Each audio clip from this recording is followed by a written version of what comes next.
Thank you both for joining me this Sunday. John, we'll start with you if you don't mind. Do you think the Church of England bishops have made the right decision here? I think it's possible that they're moving towards a sensible compromise, which would be blessing gay relationships in church, but recognizing that they are something different from marriage.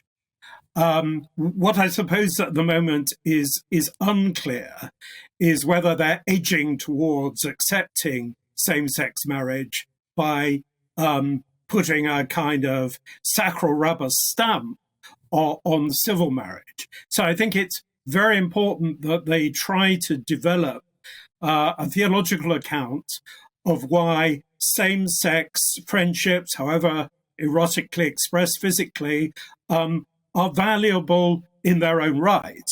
And I think what most troubles me at the moment is a lack of a theology around any of this. Any theology of what marriage is, any theology of what sacral friendships might mean. And there are historical precedents for that. It hasn't just been invented yesterday. And Rebecca, many people won't like this decision, but surely the Church of England has had to make a decision one way or the other if it's going to continue to stand for what it stands for and be relevant. I mean, I think one of the great things historically about the Church of England was that individual vicars had a choice about what they would and wouldn't tolerate and what was right in their parish, and parishioners had a choice about where to go. And lots of people where I grew up would go to somewhere 20 minutes down the road rather than 5 minutes up the road because they felt more theologically aligned with the person in charge of that parish. And I think in terms of marriage, it's always worked perfectly well with divorce.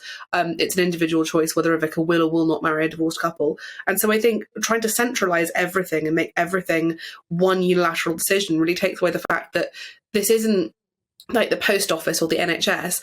These are about individual relationships, not sort of generalised bureaucracy. Okay, John, I'll come back to you. Because many people argue that if the Church of England is to attract more young people, it should allow same-sex marriages to be conducted in church because young people tend to be more liberally minded and in favour of gay marriage. What is your response to that? My response? Yes, please, John. Yes. Sorry. Well, I simply don't think that this kind of sort of pandering to popular opinion works. I think most young people are simply not interested in religion or the church at all. And I think the kind of young people more likely to be interested are increasingly people who are countercultural, who are resistant to secular dominance, thinking things through seriously and theologically for themselves.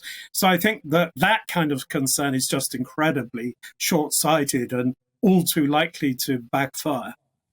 And looking at the theology behind this, the church is quoting 1 John saying God is love, but forgetting the rest of the passage about love to God, being committing to God and conforming to God in his love. Where do you stand on that?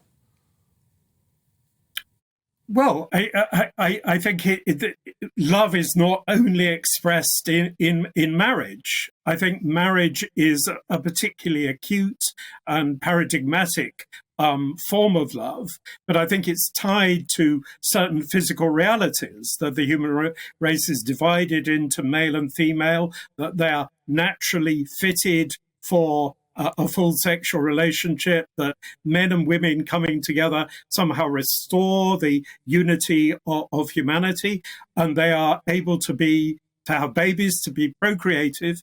But that doesn't mean that there aren't other forms of loving relationship that are creative in a different kind of way and have their own special gifts to offer, including same-sex relations. The point about love is that it's incredibly varied. It's the most infinitely varied thing that there possibly is. And we don't need to set up hierarchies here, but I think we do need to recognize differences and not get away from the facts. Because I think if we do that, we land up by covertly denigrating the importance of heterosexual married relationships and that absolute centrality for society and the perpetuation of the human race. I'll come back to you on that, John, because I do want to address that hierarchy of love. But Rebecca, is this the problem? Are we confusing love and marriage? Because they are two very different things. Surely marriage is for the purposes of procreation, of family, of community, something very, very different to love that often includes love. Well, I'm not sure, because there are so many different kinds of marriage and so many different kinds of love. And in my experience, when you get married in the church, you're not told that you have to have children. You're still in a perfectly legitimate marriage if you choose not to have children, or indeed if one of you is unable to have children. Plenty of women I know about their fertility before they get married and wouldn't expect to be told they couldn't marry in the church if they were not able to have a baby. I also would probably disagree with the idea that only men and women are appropriately equipped to have sexual relationships with each other. As a bisexual, I can attest that it is perfectly possible for two women to have sex, and indeed for two men to have sex. So I think the idea that we are unable to is not true. I suppose the question is, for you, what does marriage mean? And I sense for you, it's a man and a woman getting married so that they can have a family and create a community. For me, it was about having a big party, and I think probably feeling it was the appropriate way to raise children. For some other people, it's, for a stage period of their life, they may not be married forever. Marriage means different things to different people. But to the church, it's very clear what marriage means. It's for the purpose of procreation. And you are told when you get married to go forth and multiply. You are told to have children and to not use contraception. And this is all part of it. If you want to have children, they don't refuse to marry you if you're infertile. Because otherwise, that's two different things. If two 65-year-old people things. That's very important, Rebecca. Some people aren't able to have children, and that's very serious. That's completely different to people choosing not to have children or choosing not to get married. Why are two 65-year-olds allowed to get married in the church? Why are who? Why would two 65-year-olds be allowed to get married in the church? They're not going to have any babies. Well, that's a good point. Oh, you haven't read the Bible in that case. It seems you don't know the Bible. Who? Well, the Bible is... The point is that a marriage is supposed to be open to the possibility of children, including miraculous. In which case, why does the church marry older people?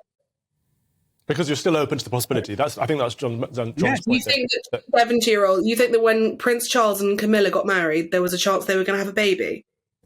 Yes, that's possible. You've simply missed the point. The point is that to have a baby. But older people have always been allowed to get married, but there's always been the idea that a marriage should be, in principle, open to having children. So that means but why is it an exception if you can't have children because you're biologically too old, and it's not an exception if you are biologically not fitted?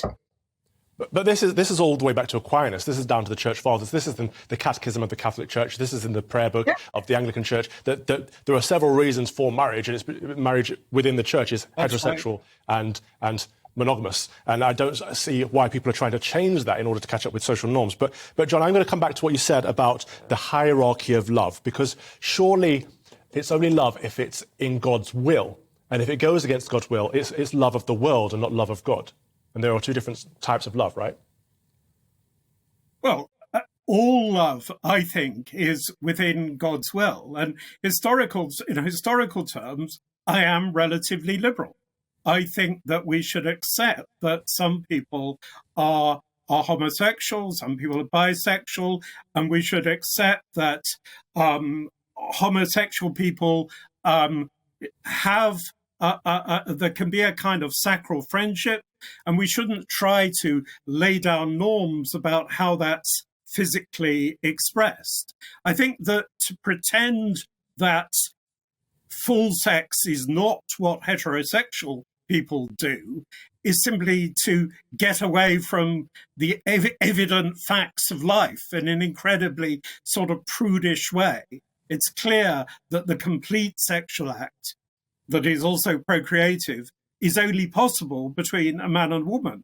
And I think that part of the problem is supposing that there is full sex outside that. I think if we got away from that idea, we would simply see that we shouldn't be so bothered about the physical expression of homosexual relationships, and that it's perfectly valid and full of immense significance for them and productive of I'm going to have to wrap there, John, unfortunately. And so on. But I think we need to return back to the Bible on that one. But thank you very much. That was Emeritus Professor of Theology at Nottingham University and author and broadcaster Rebecca Reed. Thank you both for your time today.